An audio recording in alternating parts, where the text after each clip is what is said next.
Kilimanjaro மலை சுற்றியுள்ள மேடு பள்ளங்கள் நடுவில் இருக்கும் ஒரு அழகான சிறிய கிராமத்தில் தாமஸ் என்ற ஒரு எளிய விசுவாசி வாழ்ந்து வந்தான். அந்த ஆண்டு ரொம்ப கடுமையான வறட்சியான ஆண்டாக இருந்துச்சு. மழை கிடையாது.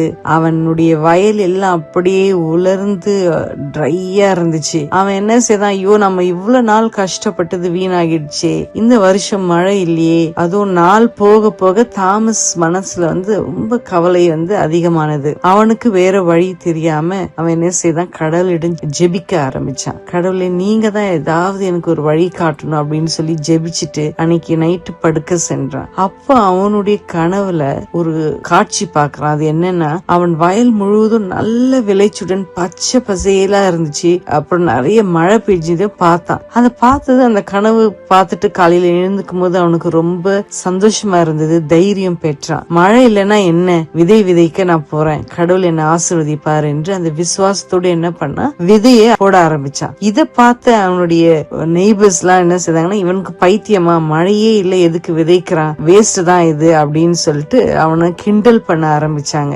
ஆனா அவன் என்ன செய்தான், அவனுடைய நம்பிக்கைய கைவிடல. அவன் என்ன செய்தானா, ஒரு தண்ணீரை சேமிக்க ஒரு தொட்டி, அதாவது ஒரு ரிசர்வாயரை அமைச்சான். அப்புறம் சின்ன சின்ன பாசன வழிகளையும் செய்தான், இரிகேஷனையும் செய்து. வாரங்கள் போனது, மாதங்கள் போனது, ஒரு அறிகுறியும் இல்ல. ஆனாலும் அவன் கடவுள் மேல நம்பிக்கை வச்சு வெயிட் பண்ணிட்டு இருந்தான். ஒரு முறை கடைசி ஒரு விதையை விதைக்கும் போது சுட்டெரிக்கிற வெயில் வேர்வை ஊத்தி முகத்தை அப்படியே கவர் பண்ணுது. அவன் தலையில கட்டியிருந்த அந்த துண்டை எடுத்து முகத்தை துடைக்கலான்னு சொல்லிட்டு அந்த துண்டை எடுக்கும் போது சுட்டெரிக்கிற வெயில சில்லுன்னு அவன் கையில ஒரு துளி பட்டது. அவன் முகத்துல ஒரு பெரிய சிரிப்பு.